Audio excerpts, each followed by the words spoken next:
Welcome to Bangla City SATV News. This is Shibala Ala with our headlines. Prime Minister asked all to get vaccinated, urges doctors to focus on research, inaugurates establishment of 8 full-fledged cancer centres. Former DIG Partha Gopal Banik sentenced to 8 years in prison over bribery and money laundering charges. 4 bodies has been discovered from the Dhaleshwari River after 5 days the trawler capsized.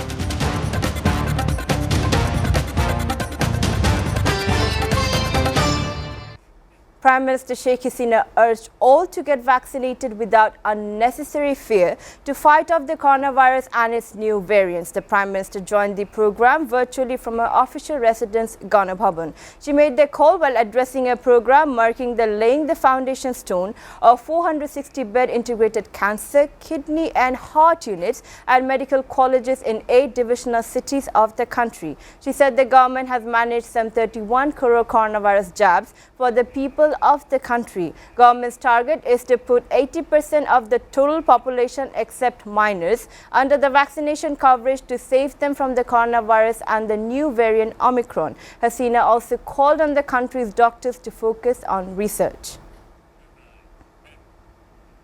A Dhaka court today sentenced Partha Gopal Banik, suspended Deputy Inspector General of Sylhet Division, to 8 years imprisonment in a case filed on bribery and money laundering charges. Judge Sheikh Nazmul Alam of Dhaka Special Judge Court 4 pronounced the judgment. The court fined him Dhaka 50,000 in default to suffer 3 months more rigorous imprisonment.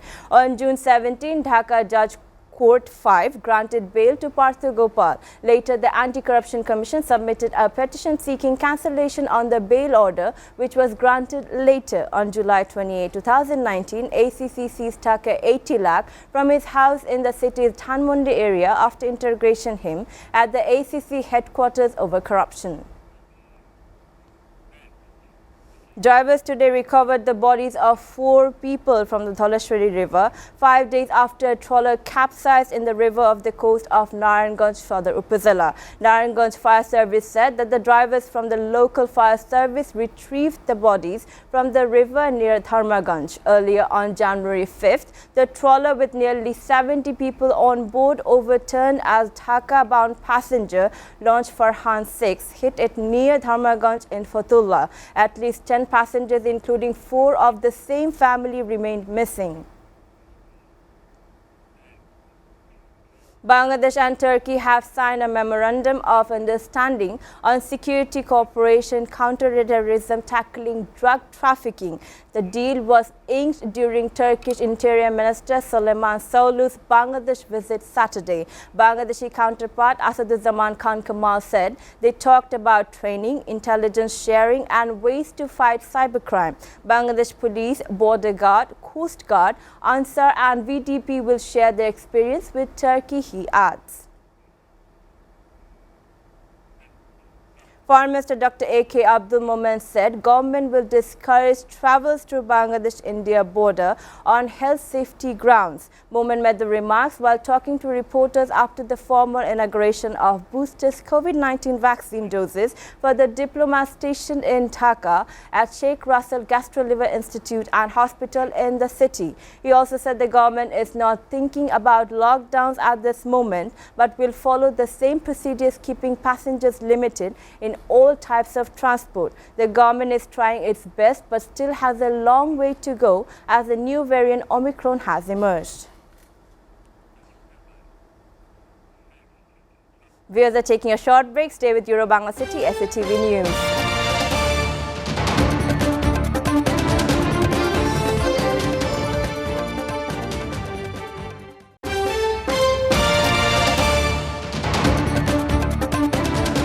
Welcome back. You're watching Bangla City SATV News.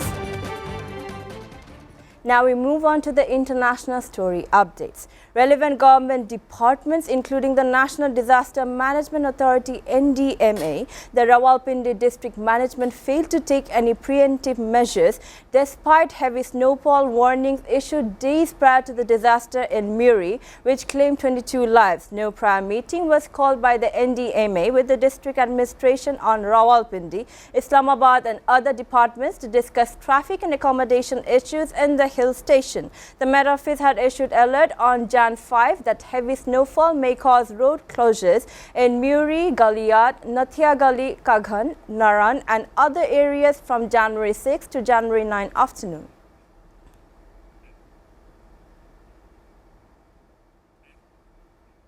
Several people have reportedly been shot dead in the streets of Almaty after Kazakhstan president ordered security forces to kill protesters without warning. Reports said 18 security personnel and 26 armed criminals have been killed so far. The protests were initially caused by rising fuel prices, but as they spread nationwide, they have become protests against the current government. Meanwhile, the authorities have arrested a number of officials, including the country's former head of national security, Karim Masimov, who has been accused of treason.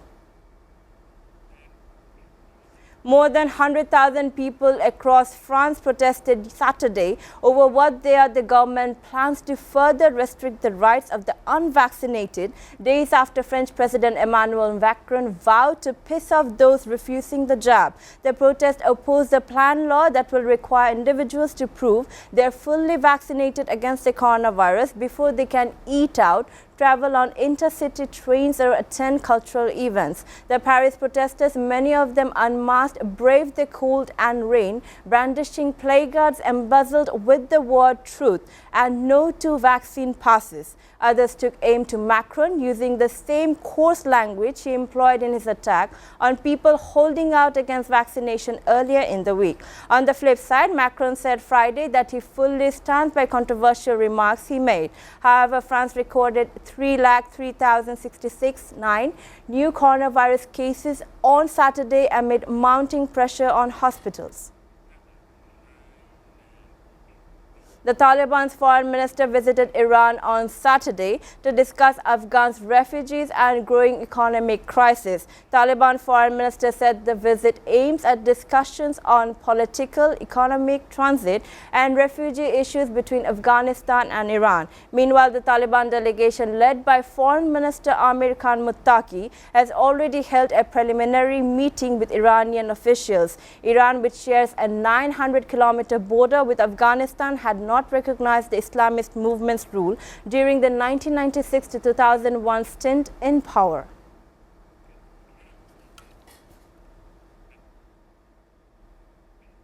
The president of Turkmenistan is calling for an end to one of the country's most notable but infernal sights, the blazing natural gas crater, widely referred to the Gates of Hell. The desert crater, located about 260 kilometers north of the capital, Ashgabat. The spectacular, if unwelcome, fire that has burned ever since is so renowned that the state TV show President Gurbanguly Berdi Mukha made of speaking around it in an off-road truck in 2019, but that has ordered his government to look for ways to put the fire out because it is causing ecological damage and affecting the health of the people living in the area.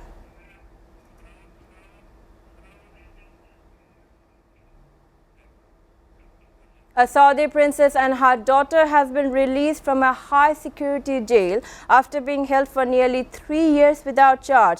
Princess Basma bin Saud was detained in March 2019 as she prepared to fly to Switzerland for medical treatment. It is not known why she was detained, and neither she nor her daughter Shohat were charged with any crime. Some have speculated it may have been related to her advocacy on humanitarian issues and constitutional reform. Her family told the United Nations in a written statement in 2020 that it was likely due in large part to her record as an outspoken critic of abuses.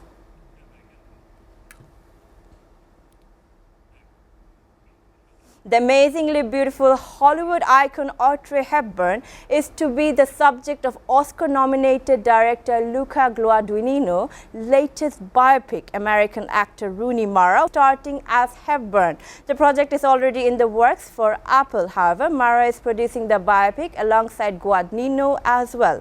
Dalia Nilofer has the full story.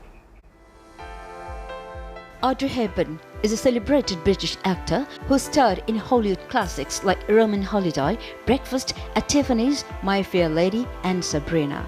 She is one of the rare few to have won an Emmy, Oscar, Tony and Grammy awards, the last of which she received posthumously. Hepburn was also a UNICEF Goodwill Ambassador from 1989 to 1993 and is recognized for her humanitarian efforts and advocacy for children's rights in Africa, South America and Asia. However, fans are pretty excited about Mara being cast as Hepburn, calling it the perfect choice. Some, however, feel the British-American actor Lily Collins, who is playing Emily in the ongoing Netflix series Emily in Paris, might have been a better choice for the role. Mara is known for her roles in 2011's The Girl with the Dragon Tattoo and 2015's Carol, movies for which she has been nominated for an Academy Award twice.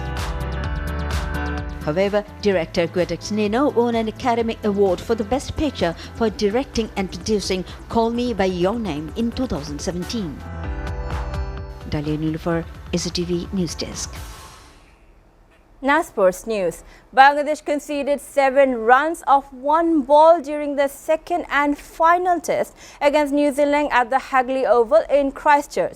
Wickets have been hard to come by on the decent batting strip, but Ibadat Hussain, who got the Player of the Match award in the opening test, and Man Magwani created a chance in the 26th over of the day 1. The Tigers had a tough time after opting to field as a Black Caps opener. Tom Latham and Will Young put on 148 runs for the opening wicket to put the host on the driver's seat. For the Kiwi score of 99, Bangladesh had the chance of making their first breakthrough.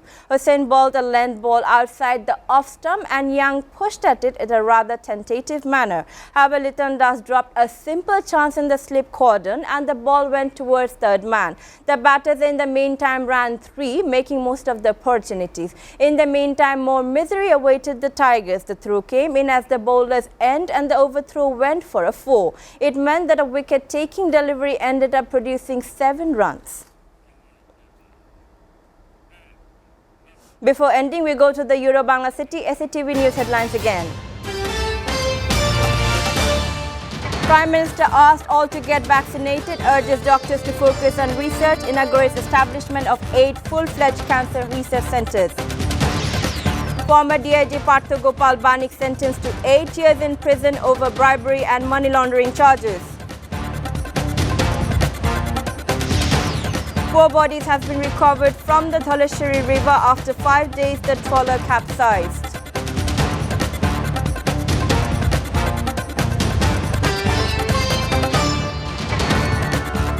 You're up to date so far here on Euro-Bangla City SATV News, and to know the latest news visit www.satv.tv. Stay with SATV.